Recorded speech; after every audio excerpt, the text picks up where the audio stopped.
Friends, मैं नॉर्थराम रोलीर, आप देखना शुरू कर चुके हैं बेटकार्ड पीपल्स वॉइस।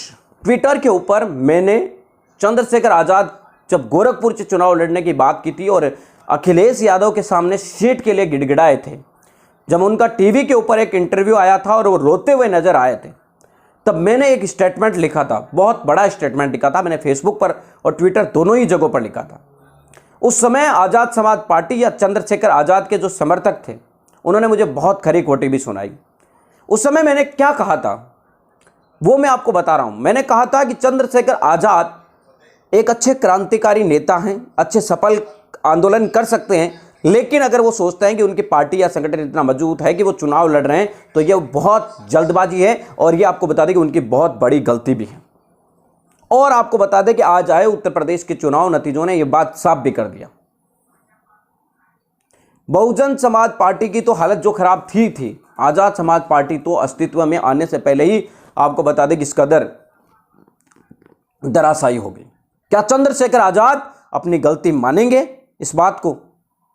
बसपा में तो गलतियां हैं, मैंने बसपा पर कई सवाल उठाए और मैं कह रहा हूं कि बसपा में सुधार की गंज। तो क्या चंद्रशेखर आजाद नई थ्योरी अपनाएंगे, बसपा से अलग कच करके कुछ दिखाएंगे, या बसपा की तरह के बसपा में तो ये चल रहा है, ये करके ही आपको बता दें कि अपनी कमियां ढकते रहेंगे? चंद्रशेखर आजाद की जो कमी है सबसे बड़ी हुई कि उन्होंने पार्टी बनाने में बहुत जल्दबाजी की। मान्यवर साहब काशीराम जी को वो आइडियोलॉजी मानते हैं और बोलते भी है कि मैं काशीराम जी को मानता हूं, तो कम से कम काशीराम जी को उन्हें पढ़ना भी चाहिए था कि काशीराम जी ने कितने साल तक गैर राजनीतिक संगठन चलाए, जिसमें डीएस4 और बामसेफ जैसे बहुत सारे संगठन थे। कितनी बार उन्होंने बिना पार्टी के आपको बता दें कि चुनाव लड़ने की कोशिश की और अपनी ताकत दिखाने की कोशिश की। कितनी बार उन्होंने अपने आप को स्थापित किया और उसके बाद लोगों में भरोसा स्थापित किया और उसके बाद उन्होंने पार्टी बनाई।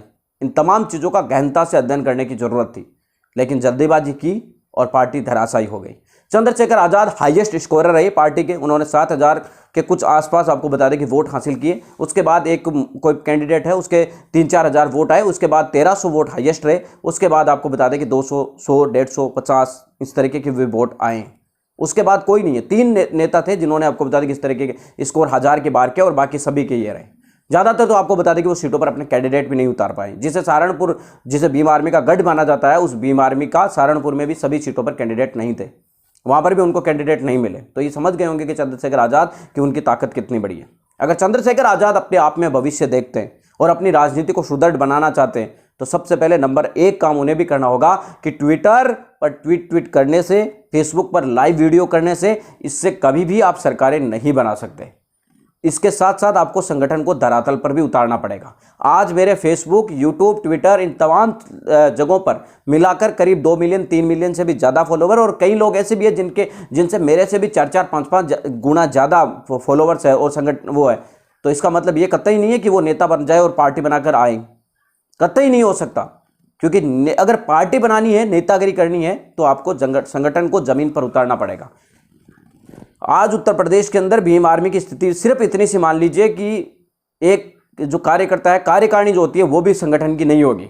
अगर कार्यकारिणी भी अगर पूरी होती और एक कार्यकारिणी में अगर 30 उनके जो है क्या बोलते हैं आपको समर्थक है एक कार्यकारिणी के, और अगर 5-5, 10-10 वोट भी वो दिलाते हैं तो 400-500 वोट तो आराम से हो जाते हैं। और बाकी विधानसभा में कोई इतना बड़ा इश्यू नहीं होता। अगर कोई किसी को जानता नहीं है, अगर वो भी चुनाव में खड़ा हो जाए और एक दिन भी प्रचार नहीं करेगा, तो भी आपको बता दें कि 200-300 वोट तो वो ले ही आएगा। एक अपने घर वालों को भी नहीं बताएगा ना कि मैं चुनाव लड़ रहा हूं, तो भी आपको बता दें कि 200-300 वोट तो आ ही जाते हैं। ये आपको बता दें कि इस तरीके की विधानसभा चुनावों की गणित होती है। चंद्रशेखर आजाद को भी अपने भविष्य के अंदर हम भी चाहते हैं कि उभरता हुआ नेता है, युवा चेहरा है, और हमारी कोई उनसे दुश्मनी नहीं है, व्यक्ति कोई हमें कोई भी परेशानी उनसे नहीं है। लेकिन हम यही चाहते हैं कि अगर वास्तव में समाज का वो भी भला चाहते हैं और खुद का भी भला चाहते हैं, तो सही मायने के अंदर आपको बता दें कि स्ट्रगल करें, हर लोगों को जुड़े, हर लोगों को जोड़ें। ये मत सोचें कि सहारनपुर के अंदर जो 4 लोग हैं, वो 5 लोग हैं, 6 लोग हैं, वो मिलकर संगठन चला लेंगे। पूरे देश भर की राय लीजिए, संगठन के कार्यकर्ताओं का विस्तार कीजिए, संगठन को मजबूत बनाइए और गैर राजनीतिक तौर पे पहले संगठन की ताकत दिखाइए और उसके बाद आप राजनीति में आइए। आपका स्वागत है, लोग आपका खुद स्वागत करेंगे। मिलेंगे इस वीडियो में अपडेटों के साथ, तब तक आपसे लेते विदा। लाइक कीजिए, कमेंट कीजिए और शेयर करना।